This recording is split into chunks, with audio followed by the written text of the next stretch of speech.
Welcome to the Workers' Annual Memorial Day virtual Vigil event. Hello, friends. I'm Reverend Dr. Lori Waukee, the Senior Minister at Mayflower Congregational United Church of Christ in Oklahoma City. Will you pray with me? Gracious God, we gather this morning because this is what humans do when there is an empty chair at the table. We gather to speak the names of our beloveds, to make sure their stories do not go untold, to lift up their lives in all of their magnificent imperfection.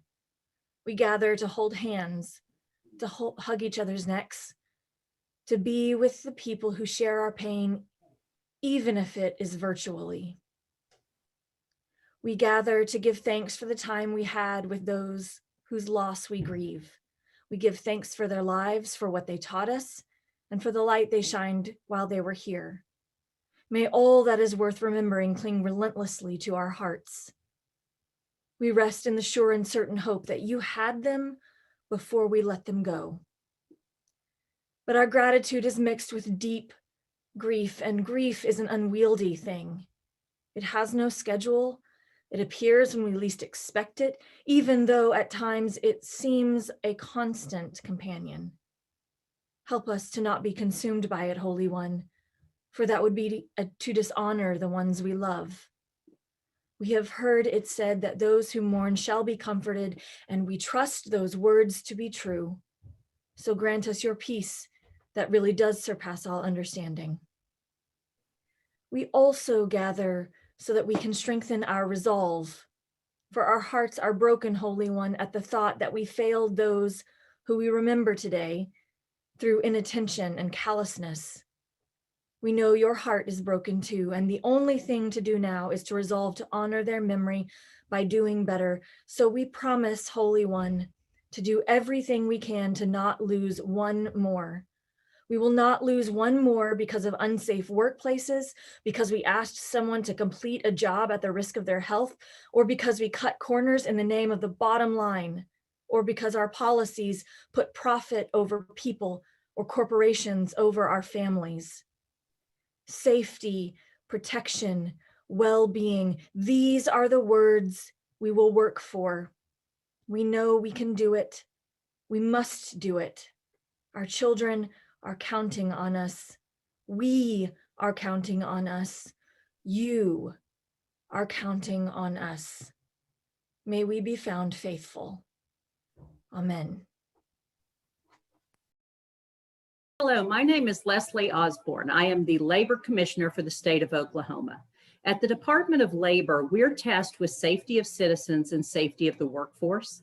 So a lot of the things we do are inspections of amusement park rides to public access elevators to commercial grade hot water heaters and boilers to keep our citizens safe.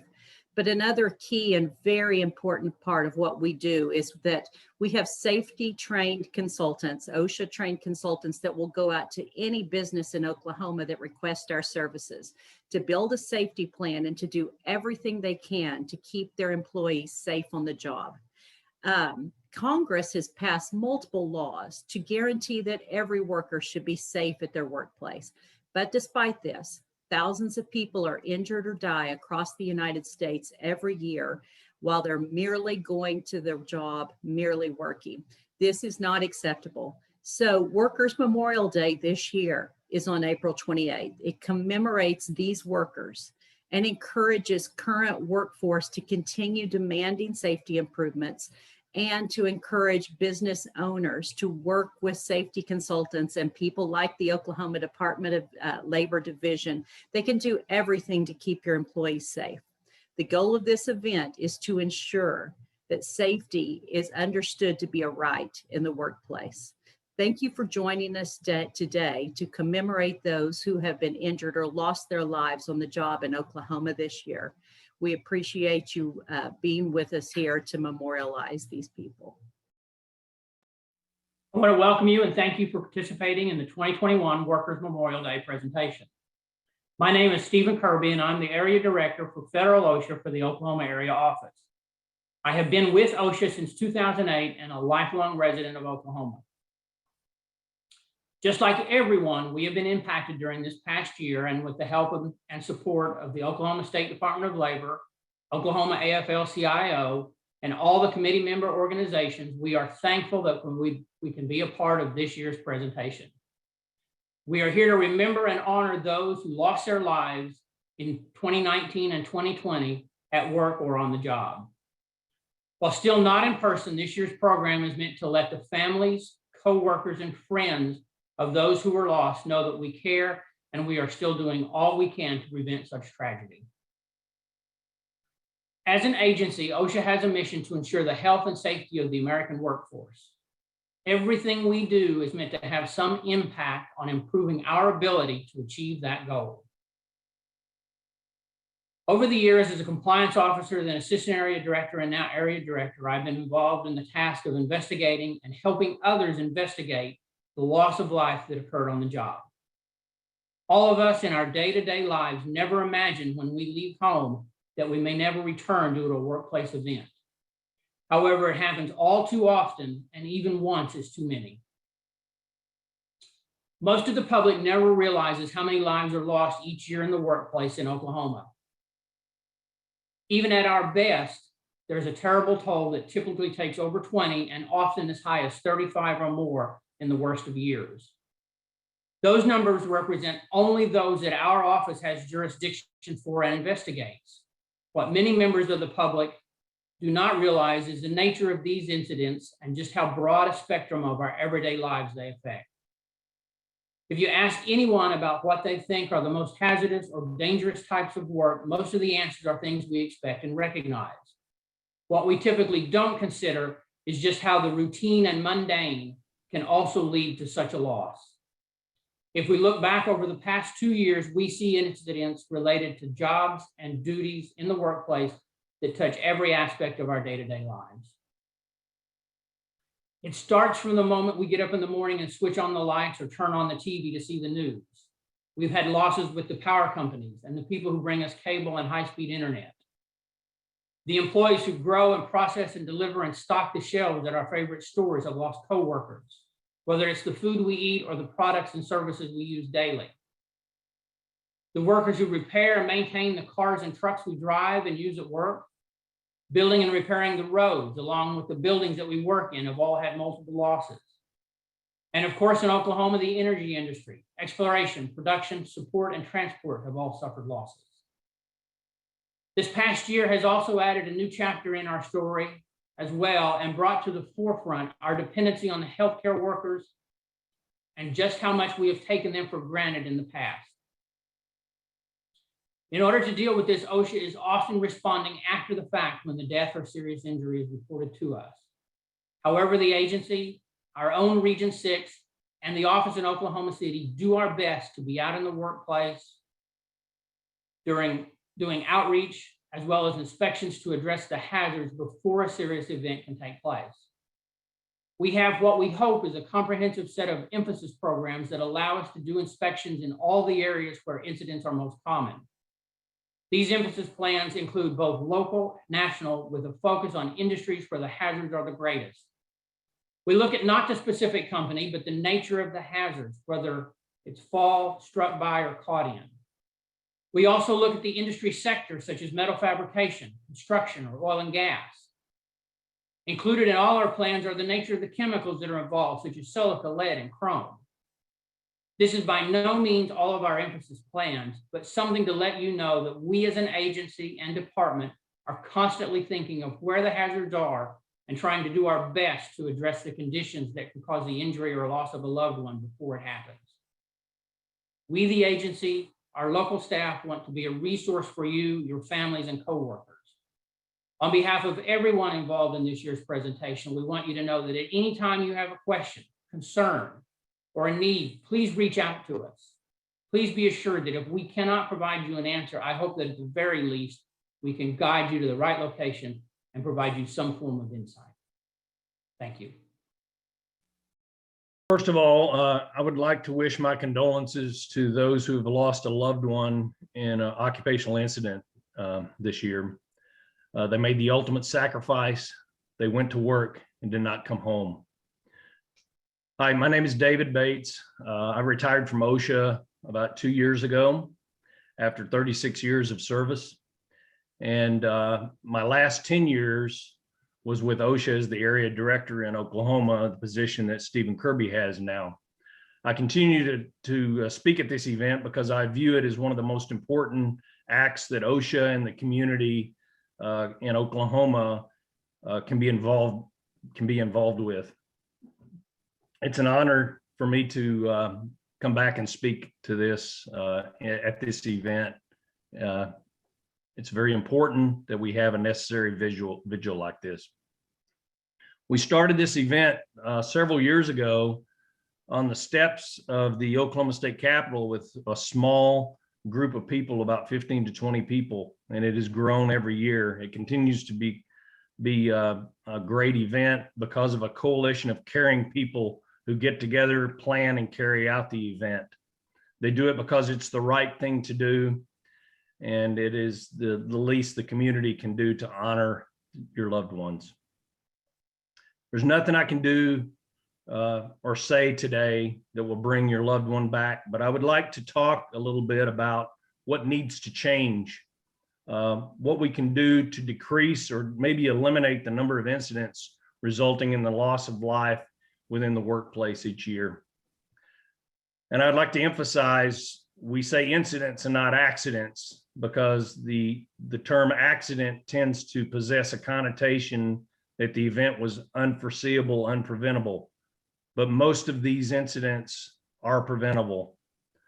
As a safety and health professional, I've seen many advancements in technology, advancements in improvements in fall protection, lockout, tagout, protection from chemicals in the workplace, many others that have been introduced and implemented.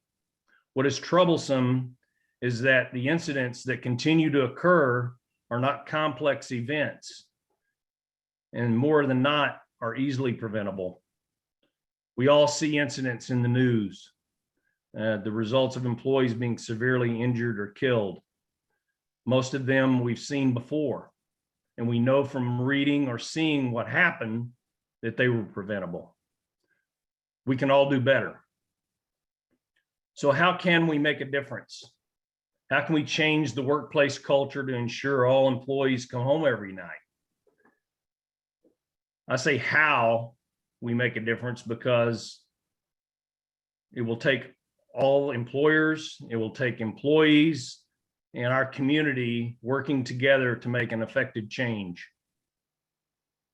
Some of the things that can be done: employers must make employees' safety a priority. They must avoid taking shortcuts to save time and money. And they must follow recognized safety and health practices in the industry. Employees must follow the employer's safety and health policies, as well as the established safety rules. Employees, safety and health professionals, family members, members of the public must speak up when they observe hazardous working conditions. There is an OSHA complaint process in place where this can be carried out. Employers must establish a workplace environment that allows for employees to report unsafe conditions. Whistleblower protection exists for employees speaking up. If you see something, say something. And of course, both employers and employees can utilize the safety and health assistance available that's out there. Federal OSHA has a lot of resources to improve safety and health in workplaces. So does the Oklahoma Department of Labor, the OSHA Consultation Service, the Oklahoma Safety Council, the American Society of Safety Engineers, American Industrial Hygiene Association. There are many organizations that can assist to prevent for prevention actions and methods employers can take voluntarily. And what can we do to continue to honor and remember our loved ones as we wrap up here? You can continue to attend these events each year.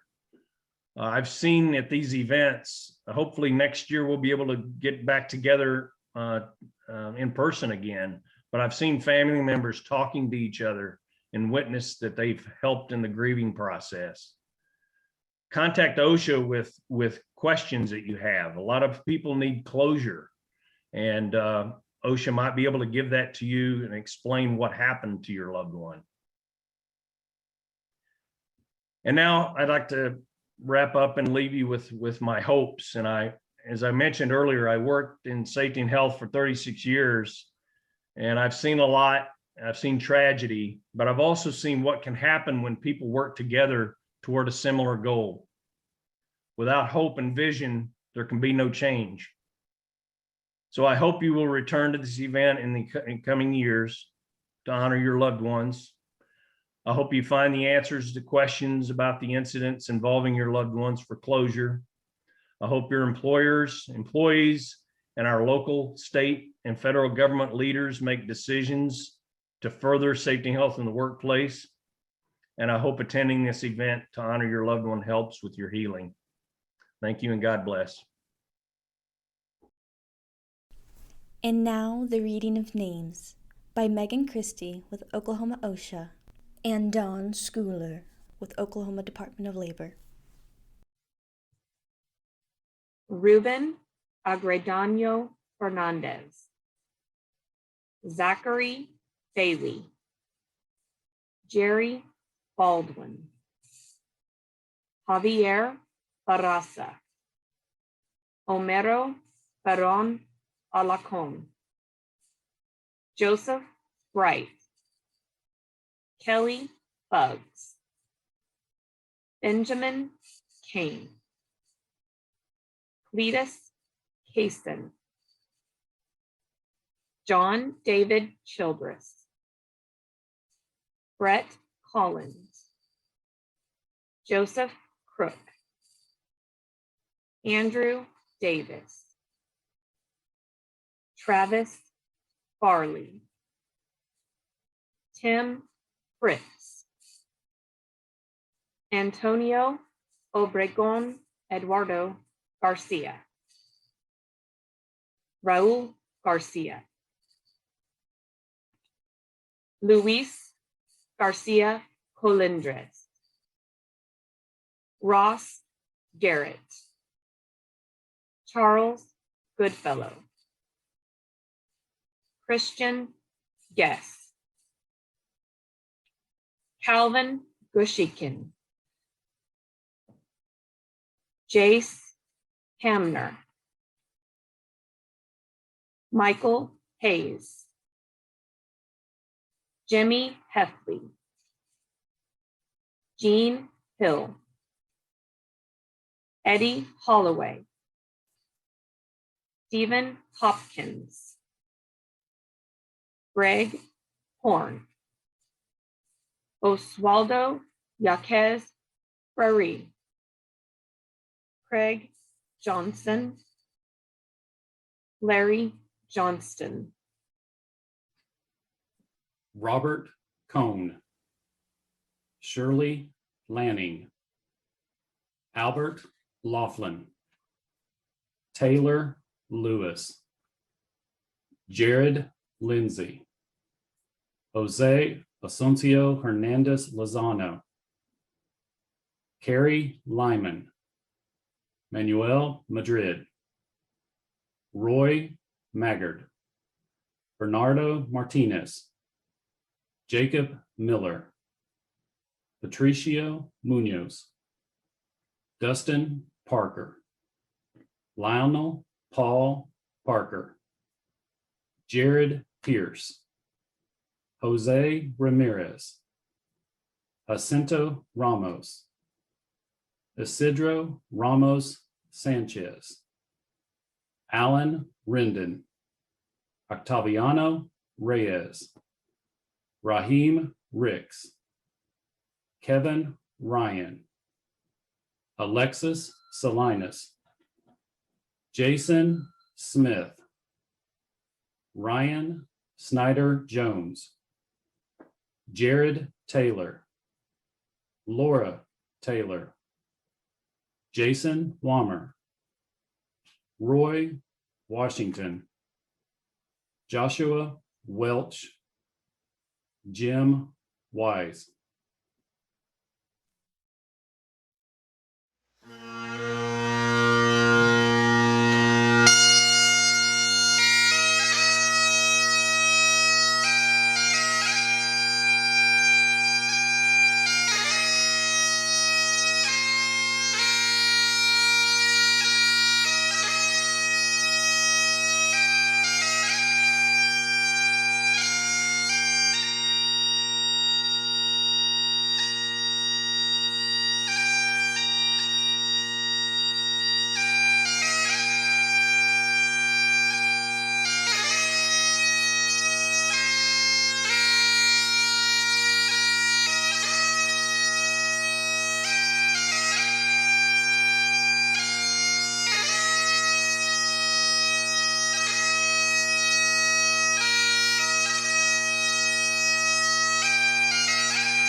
Please join us in a moment of silence.